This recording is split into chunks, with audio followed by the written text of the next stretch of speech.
What's happening, fellas? It's your boy Hardcorn, and today we're going to be looking at a noob's eye view of Punishing Grey Raven. We're going to go over the leveling process of 1 to 80 and all the things I wish I knew and if it's worth doing in the first place.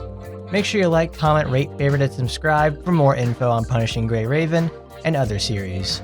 We'll start off with 1 through 30. Starting off the game, it felt cumbersome as all get out. The skills and ping system is like playing Bejeweled while dodging traffic. That alone I know will put off some people. I'm very sure it has, since others I talk to about this game get put off by the feeling of that. However, spending time with it over the course of a couple of days, it really got me acquainted to it and I learned to understand it. It feels fast and fluid, but it's not without its limitations. A problem I see consistently, whether it will be early game or end game, is getting a favorable roll in your orbs. Since the game wants you to do 3 pings of the same color often, on many characters, you're waiting to see whether or not you'll get what you need in the first place. It's gambling in battle alongside your Bejeweled and Diet Devil May Cry. There being only 3 colors means it's a 1 in 3 chance of it being what you need. However, you can switch between 8 orbs at once if you have them all loaded through combat.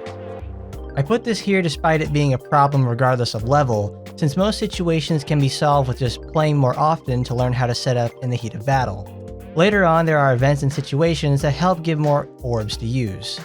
During the early game section, you're going to be at the mercy of the game's story to unlock farming stages. The story itself in the beginning is a hard sell, since it starts off slow but obviously gets better as time goes on. This slow start I know is going to kill it for some people, not to mention the early game story being super easy and lasting seconds.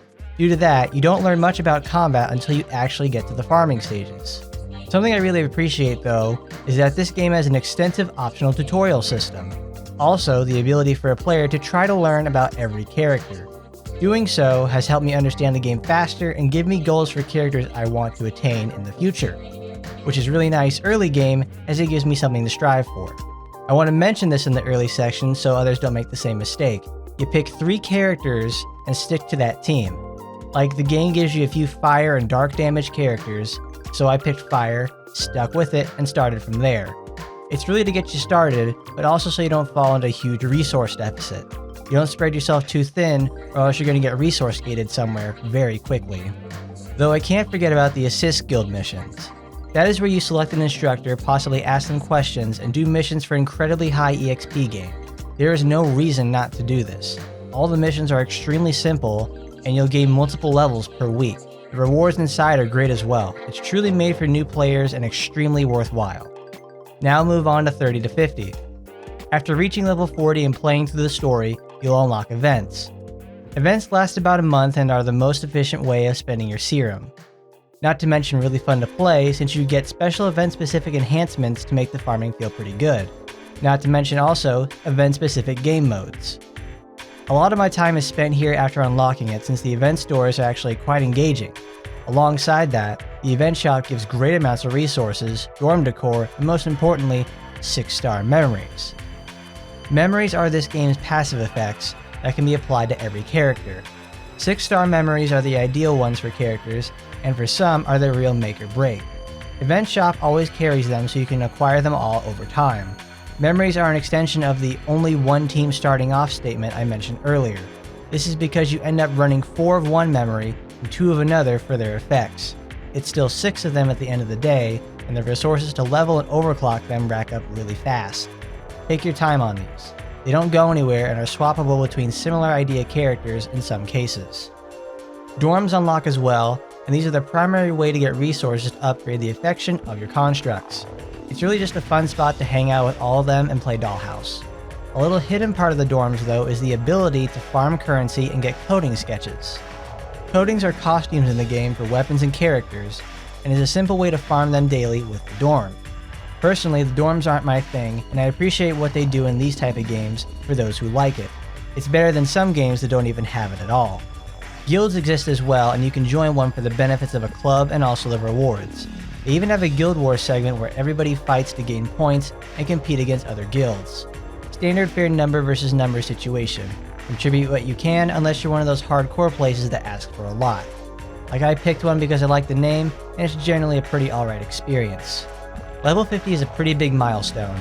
With it, you unlock most of the playable game modes, and only one unlock is left, and that's at 80. Warzone, Phantom Pain Cage, Norman Revival Plan, Golden Vortex, and Border Pack are all modes you'll be working on at some point. Warzone, Cage, and Norman reset weekly or every few days. There's also a co-op mode, but it's available during certain hours of the day. It's a bit of a bummer since I miss it about every time, though the game does have multiplayer if you're into that. But level 50 is where the world really starts to open up. At this point, you do what you want. Personally, I don't do everything since I'm lacking on upgraded characters or in skill. That changes in time, and I'm sure sticking with it will yield great results. With my time in it now, I've already accomplished a lot. From 50 to 80, it's just you putting in the time and raising your constructs. It's working on your guide missions for a while, and also farming materials to upgrade them. You have tasks to do, and you can accomplish them at your own pace.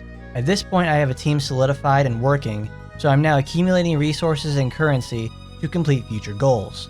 Really just the same as any other gacha style game. 80 unlocks combat unit boosters. Using these gives the player another QTE ability in the form of the cub that gets energy from hitting 3 pings. They're really helpful for positioning and setup. This is it though. The world is your oyster at 80 and it's only up from there. Whether or not you make it there in the first place is determined by your experience in the first 79 levels. But at the end of the day, is the game worth going to 80 and unlocking all that? Yes. There's plenty of characters in the game now and in the future who learn and create new experiences. That alone is a strong sell for me. It's new ways to solve old problems faster and new problems in different ways.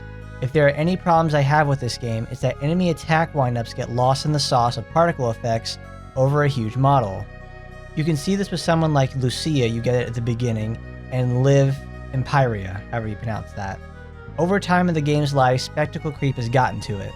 It's an inevitability, but it can be mitigated by player knowledge. Another is the amount of serum the game gives you. Given serum is on a timer, so you use it or lose it. It's ingenious in a bad way because it puts your ability to game on a timer. That timer is generous, but the thought is enough to put in the back of your head to make you use it. Usage of serum is fixed from what I can see, unless you restore with black cards. Meaning whether you're level 1 or 120, they still restore 60. For the most part, this is pretty minor stuff. It doesn't really impact my great enjoyment of the game itself. Honestly, it won't for you either unless you make it a problem. That's all I've got to say regarding my 1 to 80 journey in Punishing Grey Raven. I'll continue to play it though since it's so much fun.